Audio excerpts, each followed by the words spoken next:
Selamat siang pemirsa, kembali lagi bersama saya Hasan Muslihat dalam Jurnal Learning.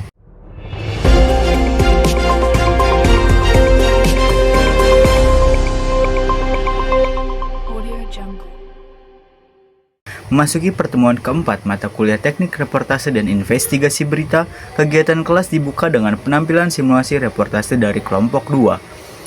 Dalam simulasi tersebut, mahasiswa membawakan berita mengenai makan bergizi gratis yang berada tepat di sekolah SMA Negeri Bojong. Simulasi berlangsung dengan durasi sekitar 20 hingga 30 menit, menampilkan peran lengkap mulai dari news anchor di depan studio, reporter di lapangan, kameramen, hingga narasumber.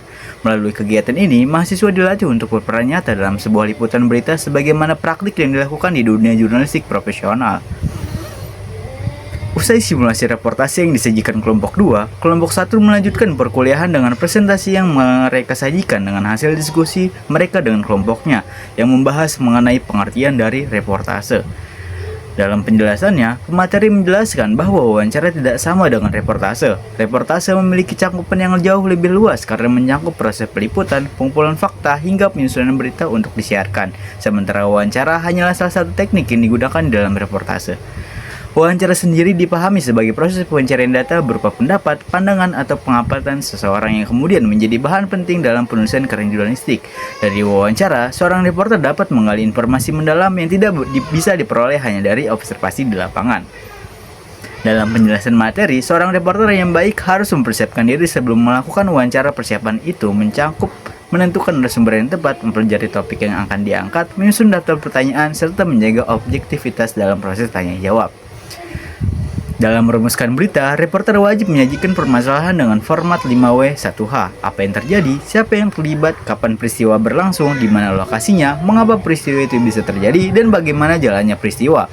Dengan format ini, berita dapat disampaikan dengan jelas, ringkas, dan mudah dipahami oleh audiens. Selain membahas pengertian reportase, kelompok 1 juga memaparkan berbagai teknik reportase agar hasilnya maksimal. Di antaranya adalah mengumpulkan data selengkap mungkin tentang narasumber, menyiapkan pertanyaan cadangan, menggunakan bahasa yang baik, menyimak jawaban dengan cermat, serta menciptakan suasana santai sebelum wawancara resmi dimulai. Pertanyaan kejutan juga dapat digunakan bila dibutuhkan jawaban yang spontan, namun harus tetap dalam koridor etika jurnalistik. Mahasiswa juga diperkenalkan dengan macam-macam keterampilan reporter. Ada beberapa keterampilan reporter yang dijelaskan oleh pemateri: keterampilan observasi, keterampilan wawancara, menulis berita, keterampilan komunikasi, keterampilan analisis, keterampilan manajemen waktu. Selain itu, pemateri juga menjelaskan bahwa dalam menjadi seorang reporter itu mempunyai beberapa perilaku dalam menjadi seorang reporter yang handal. Di antaranya adalah profesionalisme, sikap etis terhadap narasumber, netral dan tidak memihak, disiplin dan tanggung jawab, kepekaan sosial dan empati, rasa ingin tahu yang tinggi, konsistensi terhadap etika jurnalistik. Lebih jauh, pemateri selanjutnya menjelaskan bahwa dalam menjadi seorang jurnalis itu mempunyai beberapa tantangan. Tantangan yang pertama yaitu kekerasan. Banyak sekali kasus seorang jurnalis yang sering diperlakukan dengan kekerasan oleh oknum-oknum yang tidak jelas. Padahal dalam Undang-Undang Pers atau Jurnalistik sudah dijelaskan bahwa jurnalistik dilindungi oleh negara.